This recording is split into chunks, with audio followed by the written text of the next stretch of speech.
Hey everyone, Xander here from Excess Gaming Podcast, and this is a video response to the Vintage Gamers on their 500 subscription contest. Now, in this contest, they were asking what's 3 things in your game collection that you're very proud to own. And the first thing I wanted to talk about was this right here, guys. You know I'm a huge Castlevania fan, and this little pre-order bonus that you got with the Portrait of Ruin is by far one of the best pre-order bonuses that's ever came out.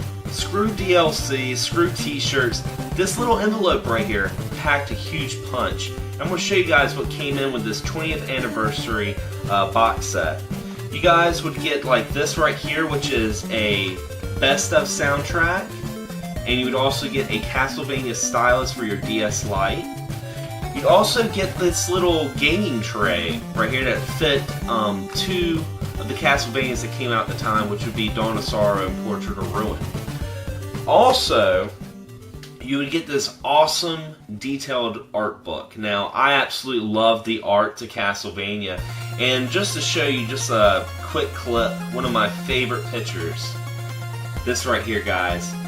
Castlevania Circle of the Moon. Freaking awesome. I mean, this dates all the way from the very first Castlevania to Portrait of Ruin.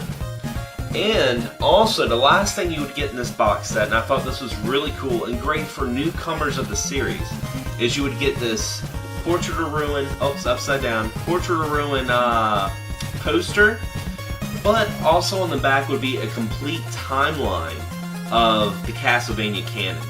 So if you were a newcomer and you weren't really sure about the whole Belmont clan and the whole lore of it, this thing here just completely educated you about it and made you fall in love with the series even more. Now, another game that I'm very proud to own in my collection actually is on the GameCube, and that is the Mega Man Anniversary Collection. Now, I know to some people this may not seem much, but honestly, the Mega Man games on Nintendo are so much right now. Like, the value of them are huge. And if you're like me and you want to go back and play a Mega Man game without going through the whole emulation, or, you know, if you just got yourself a GameCube, this is a must-have for any Mega Man fan. Just pair this up with the Mega Man X collection, and you're bound to be very pissed off, but have a good time at the same time with our faithful Blue Bomber. Alright guys, and the last game I wanted to mention. The Vintage Gamers know all about this. But for the first time in YouTube, I'm going to actually tell the story how I acquired this game. Bonk's Adventure on Nintendo. Now, a little story about this, and I always tell people that if you're very passionate about video game collecting, don't be scared to tell people, hey, I'm a video game collector. I like to collect video games. Because, needless to say, you might get a call or Facebook message or text message from someone that has some video games and needs some cash. And that's exactly what happened to this. I was on Facebook and a buddy of mine, he messaged me and he was like, hey, I have some Nintendo and Game Boy games that I want to sell. I need some money real fast. Do you know any place I could go to take it to sell it? Of course, I'm like, hey, you sell it to me. So, you know, he started telling me some games and everything. A lot of them I already had. But I was just like, hey man, just fill up your book bag with some games, come over to my house, and we'll, you know, work out a deal. Well, he comes over. And I have to say a big thank you to the GameChasers, because honestly, I didn't know how sought after Bonk's Adventure was until I watched that episode. And I'm going through the games, you know, there's some common titles like Rolling Thunder, you know, stuff like that. And I see Bonk's Adventure. And I had to put my poker face on. You know, I'm going through it and I'm like, oh yeah, Bonk's Adventure, I definitely want to get this one. But in my head I'm like, whoa! You know?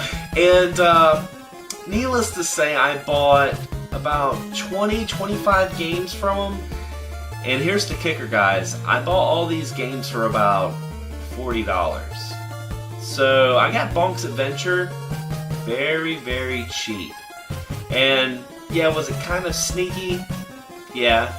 But the guy needed the money, and honestly, he probably would have got the same amount if he took it to a pawn shop or some sort of place, because he was telling me at first he didn't want to dabble with eBay.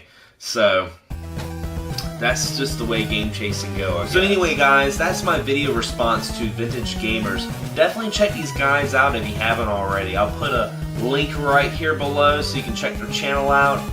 Very, very fun stuff. If you guys are huge fans of game chasing and video game hunting, overall some great video game knowledge in case you're a new collector, definitely check them out. I highly advise episode 6, Heatwave. That's a really good episode. But anyway guys, thanks for the likes, thanks for subscribes, and congratulations to Vintage Gamers on their 500. Until then, happy gaming.